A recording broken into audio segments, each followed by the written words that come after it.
ଜୋରେ ଭୋକ ହଉଛି କିଛି ବି ଖାଇନି। अयो बाबू अरे कहा कुछ न कोई सीधा सीधा घर में तुम बस तो अरे ना कोई होटल ना कोई सातों अरे एमिति कोन कथाबार्ता करछ वकीला मनीषटा मोरे कोन एमिति के कथाबार्ता करे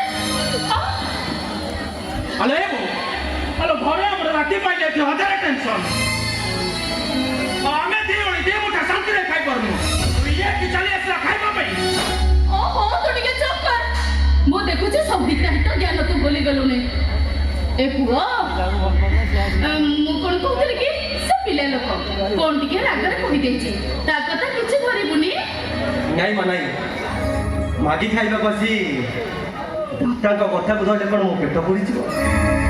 ତା ଛଡ଼ା ମୁଁ ତ ପ୍ରଥମରୁ ଭୁଲ କରିସାରିଛି। ବାହାରେ ଛିଡ଼ା ହେଇ ମାଗିବା କଥା ସିଧା ଘର ଭିତରକୁ ପଶି କ୍ଷମା କରିଦିଅନ୍ତୁ ବାବୁ।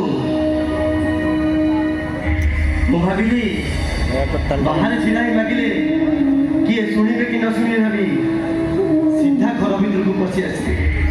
ଆସନ୍ତୁ ବାବୁ ଆସି ମତେ 2-4 ଗୋଇଠା ମାରି ଘରୁ ତଡ଼ି ଦିଅନ୍ତୁ। ଦେଖିବେ ବାବୁ ଆପଣଙ୍କର ମୋ ଉପରେ ଥିବା ରାଗଟା ଶାନ୍ତ ହେଇଯିବ ଆଉ ମୁଁ ଭୁଲ କରିଥିବା ଶାସ୍ତି ବି ମୁଁ ପାଇଛି। ହେଲେ ବାବୁ ସତ କହୁଛି 4 ଦିନ ହେଲା କିଛି ଖାଇନି ଭାରି ଜୋରେ ଭୋକ ହଉଛି ବାବୁ। ଭାବିଲି ଏ ବାହାରେ ଛିଡ଼ା ହେଇ ଡାକିଦେଲେ କାଳେ ଶୁଣିବେ କି ନ ଶୁଣିବେ ଭାବି ଯାହା ଘର ଭିତରକୁ ପଶି ଆସିଲି। ଏଇଠି ବାବୁ लाइट तो नहीं धड़ा कर दो କାନ ଧରୁଛି वो लाइट बढ़ जाए लाइट देखना क्लियर है କାନ ଧରି ବସ ଉଠଉଛି लाइट ଏମିତି ବୋଲ କେବେ କରିବୁ କେବେ କରିବୁ।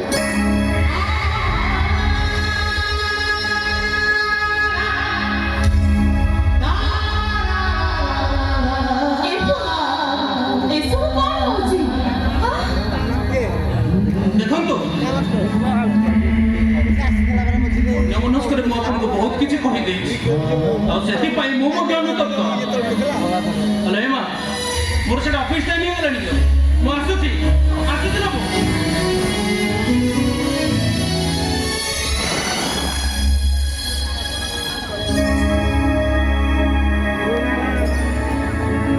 माँ ये बाबू किए क्लियर दिखा ये कौन तुम हुआ ହଁ ମୋ ସାନ ପୁଅ ପୁଅ ତ ନୁହଁ ହୀରା ଖଣ୍ଡେ ତାରି ପାଇଁ ଏ ଘର ଚଳୁଛି। ଆଚ୍ଛା ପୁଅ ତୋ ନାଁ କଣ ତୋ ଘର କୋଉଠି କୋଉଠୁ ଆସିଛୁ ରେ ବାବା ତୁ माँ मो ना कान्हा मो घर चाईपुरु बुझिलु माँ आम गाँव मोर झील को भल पाऊली आ से झील माँ मत सीधा सीधा कहीदेছি टंका रोजगार करने मुझा भाणेजी कि बाहर तू कहलु माँ गाँव मत एत गुड़िया टंका किए दब भाविली सहर को आसी टंका रोजगार करी माँ कौटी जाऊँगी से मत चोर बदमाश कर तड़ी दौर तू कहलु माँ मुझे सतरे चोर बड़ी देखा जाऊँगी माँ 4 दिन है कि खाइनि कौन दीटा खाइबा दबु ମୁଁ ତତେ ଖାଇବାକୁ ଦେବି ହେଲେ ପଖାଳ ଭାତ ଖାଇବୁ कौन कहलु माँ पखाल भात ए माँ पूरा मु सेया खोजुଥିଲି ए माँ पखाल भात सहित कंचा लका 2टा दबु लुण टिके भी दबु କହ ହେଲେ ଦେବି ଯେ ତୁ କହିଲୁ ତୋ ଘରେ ସବୁ ଆଉ କିଏ କିଏ ଅଛନ୍ତି କେହି ନାହାନ୍ତି ଲୋ ମାଁ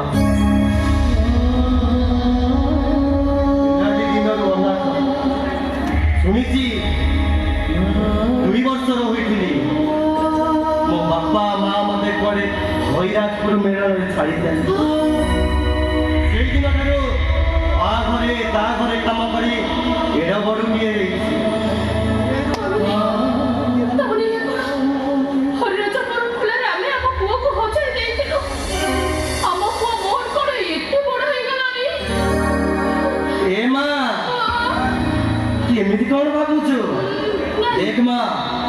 ମୋ ନା କାହ୍ନା।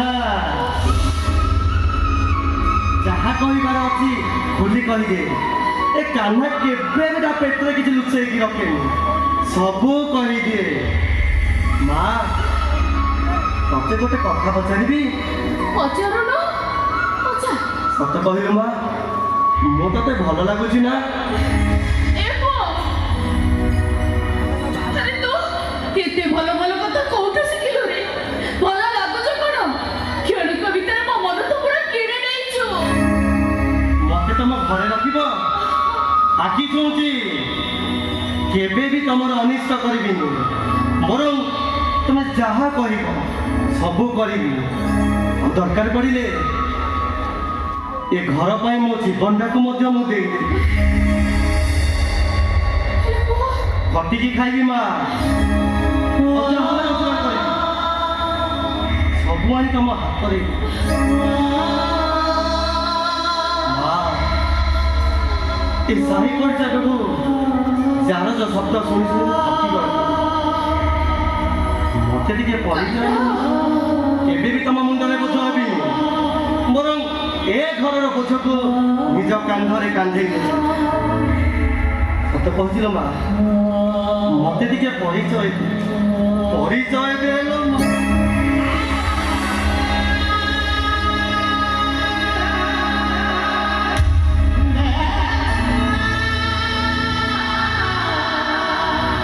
ଏ ବାବା, ହେଲା ହେଲା। ଆଜିଠୁ ତୁ ଏଇ ଘରେ ରହିବୁ। ମୋରି ପୁଅ ହେଇ ରହିବୁ। କଣ କହିଲୁ? ମୁଁ ଏ ଘର ରହିବି, ଆଉ ଏ ଘର ପୁଅ ହେଇ ରହିବି। ତୁ ସତ କହୁଛୁ ମା? ହେଲେ ବାବା, ମତେ ତ କଥା ଦେ, ତୋ ମାଟାକୁ ଛାଡି ତୁ କୁଆଡେ ଚାଲି ଯିବୁନି ତ? କଥା ଦଉଛି ଲୋ ମା, ତତେ ଥକି ଦେଇ କୁଆଡ଼େ ବି ଯିବେନି। ତୁ କହିଲୁ କୋଉ ପୁଅ କଣ ତା ମାଆକୁ ଛାଡ଼ି କୁଆଡ଼େ ଯାଇପାରେ? କାହ୍ନା, ନା ମୁଁ ଯିବି? ହଁ, କର୍ମ ଫଳ ଥିଲେ ମାଆକୁ ଛାଡ଼ି ପୁଅ କେବଳ ସେ ଗୋଟିଏ ଜାଗାକୁ ଯାଏ, କୋଉଠିକି ରେ ବାବା? ଆଉ ସେ ଜାଗାଟା ହେଲା ମଶାଣି। କାହ୍ନା!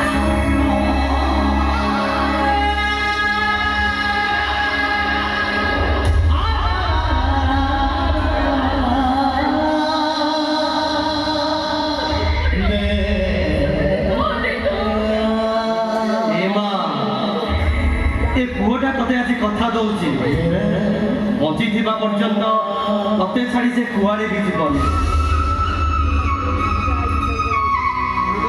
ଦେଖୁନୁ ମତେ କେତେ ଜୋରିଆ ଭୋକ ହଉଥିଲା, ତୋ ମୁହଁରୁ ବିପଦ କଥା ଶୁଣି ମୋ ଭୋକ କୁଆଡ଼େ ହୋଇଗଲା।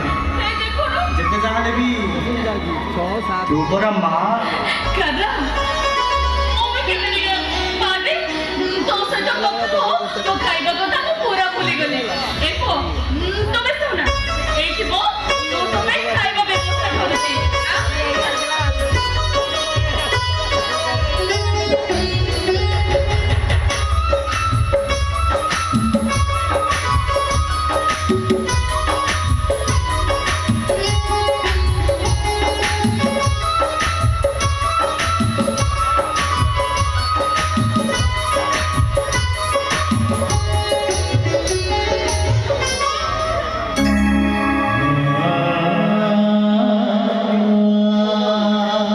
हे जगतर नाथ जगन्नाथ,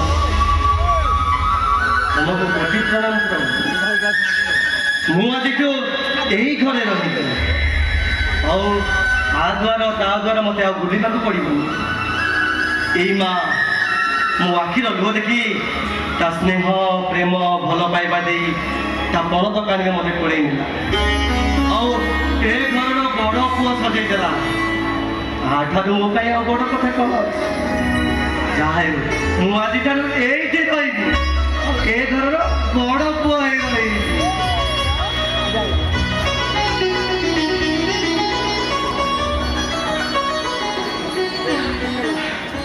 ଶୁଣ, ଏଠି ଖାଇବା ରଖିଲି, ତମେ ଖାଇ ନେବ। ହଁ,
ଗାଁ ଛାଡ଼ି ସହରକୁ ଆସିଲି ତୋ ପାଇଁ। ହେଲେ ଯୋଉଠି ଆସି ଆଶ୍ରୟ ନେଲି ସେ ମୋ ପ୍ରେମିକା ରାଧାର ଘର। ଭିତରେ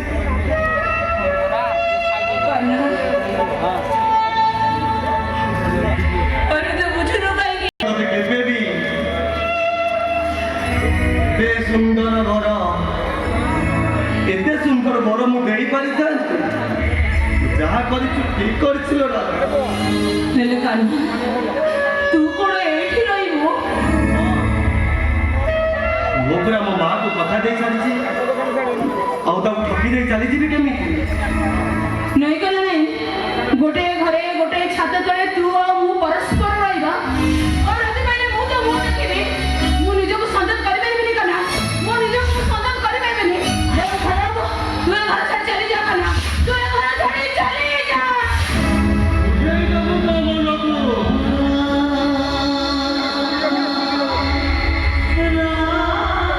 ବୁଝେଇ ଦବୁ। ତୁ ପୁରା ଏବେ କହୁଥିଲୁ ମୁଁ ତ ଜୀବନ ଜାତକରେ ଲେଖା ନାହିଁ ବୋଲି।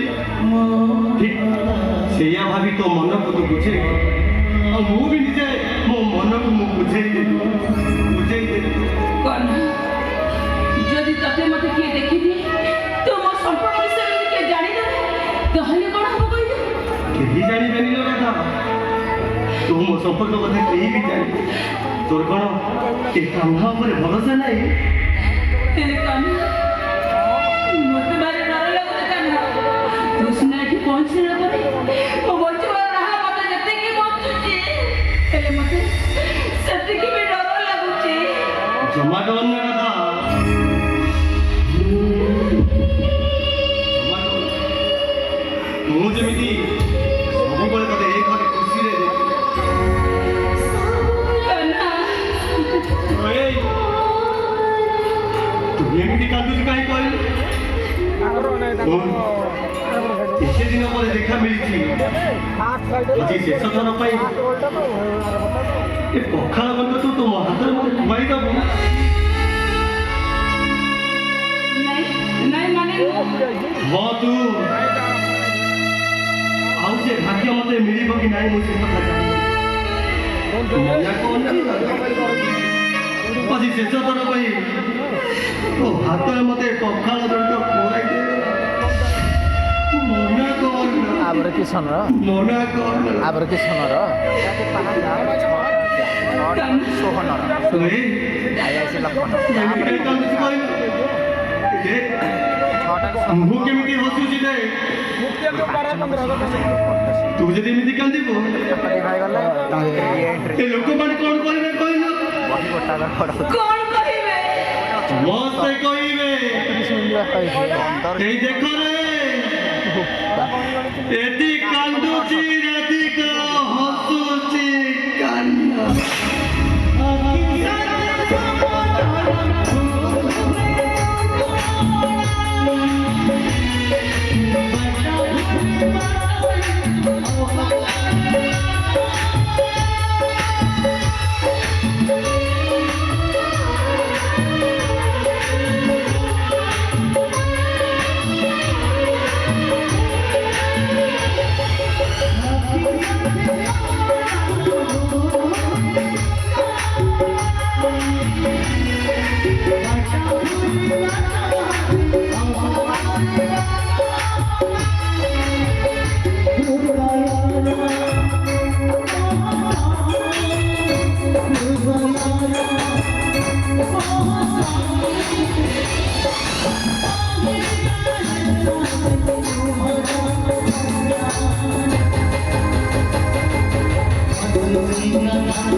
Hãy subscribe cho kênh